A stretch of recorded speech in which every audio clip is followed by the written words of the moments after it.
En el primer capítulo del Génesis pudimos ver cómo Dios crea de forma ordenada, crea por día, crea sabiendo lo que hace desde una visión cosmológica de un Dios que crea únicamente con su voz, desde lejos, que ve su obra y la reconoce como buena, y que ve incluso al ser humano como su obra muy buena, la corona de esa obra.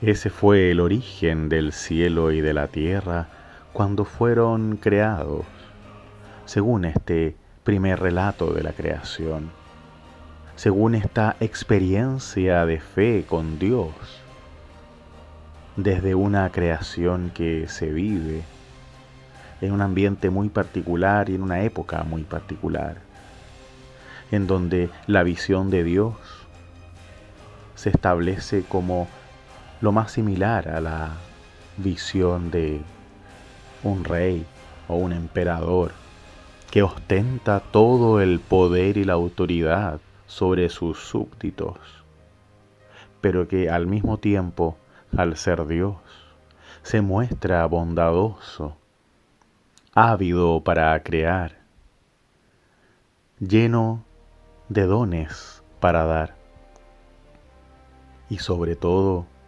que busca la vida, que busca dar vida, busca reproducir vida,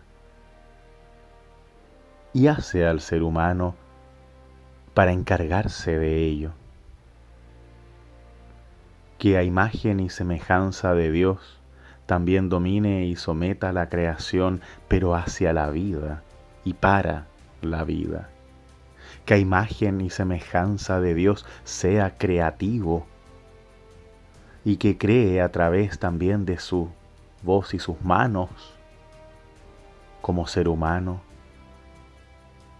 pero con el poder dado por Dios para crear, para transformar y sobre todo para dar vida y para mantener y sostener esa vida. Es así como Dios consagra su obra y la bendice. Y es así como termina el primer relato de la creación.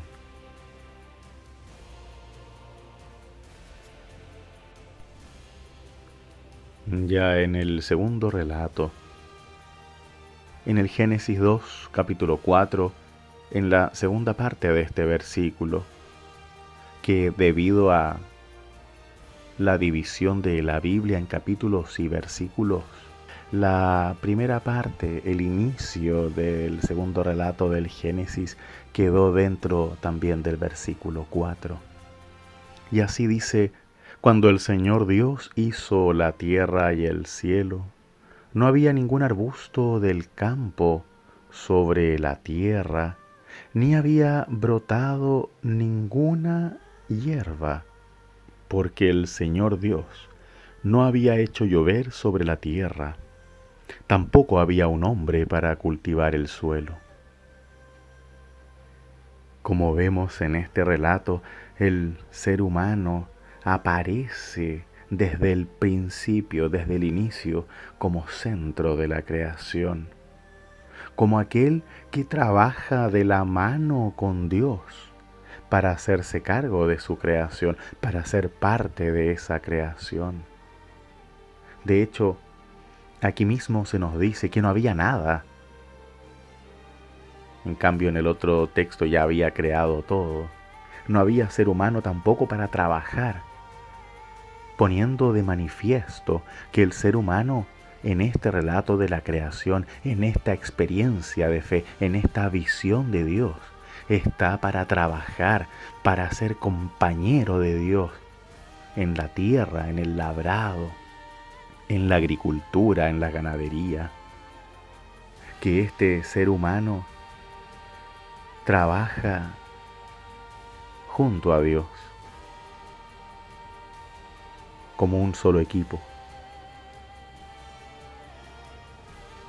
Este ser humano tiene una misión explícita: cultivar el suelo, trabajar la tierra.